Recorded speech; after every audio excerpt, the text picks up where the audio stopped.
Murotsvaga maplastics akaita sei mama? Oh.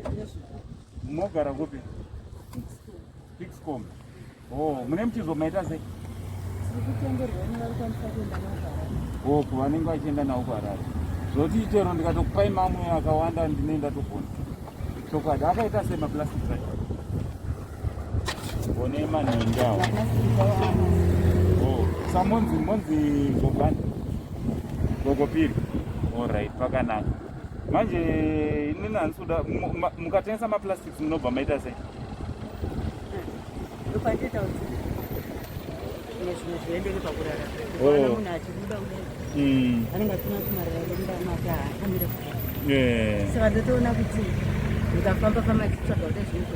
Zvinotori nani. Alright, no pakanaka. Manje zvandoda kuita katoda kuti ndikupewo kamukachipo kandinako kandoda kukupaka. Pane kachipo kandinako kuitira kuti kwanhasi momborerukirwa, momborega kuramba muchitsvaga, mukutombodzokera kumba ine Christmas box yenyu iyi. Handiti? Aiwa, chiregai uchema gogo, chiregai makuchema inda.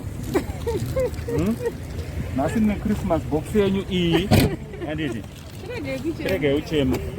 Mombomira zvekudi, mombomira zvekutsvaga zvanhasi. Nhasi mombotambura nekutakura, hameno kuti muchatakura sei?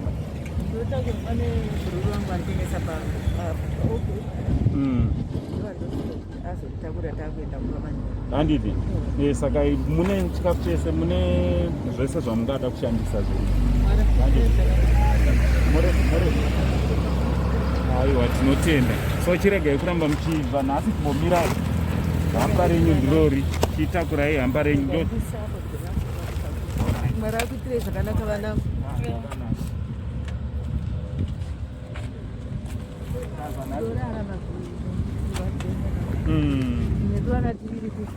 All right. Vanga vari 3 makashaika 2012. All right. Saka mwari kusau nelockdown yana charikwanisa kuti aite. Mumwe chete wandinaye. Sederai kuno kumbichana mota idari. Mumwe chete wandinaye kuno kumwana mudiki. All right. Sokuti hana zvaanogona kuti angaitewo. All right. Saka ndinatoti vana tikoumisa bhaka ndova ndikugara navo. All right. Tine urombo nezvo. So ndokachipo kedu mune foni yaminayo? Foni ndasiya kumba. Basi namba dzenyu mogona kuzodisa. All right. Zvakanaka. All right. Munongotora ukachipo kedu munopa vana vehanzvadzi dzedu. Zvakanaka. So namba dzenyu dzinoti panogona kuzoitawo zvimwe zvatokwanisa kuzoda kungoti kazhinji mukada kundibata ati muri kuona ndiri kufamba zvinhu ukafamba nefoni vakasangana vapana yatorwa asi manheru kazhinji chitandaro pamuchizwaniswa foni ndinenge ndakaita foni. Alright, 07 077 377 357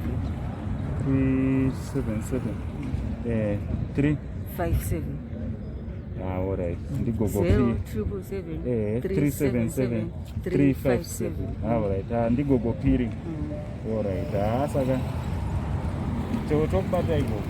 Tokubata mchango ndakufonera. Kufambire nyasi. Zvakanaka. Munotambura nekurembera. Alright.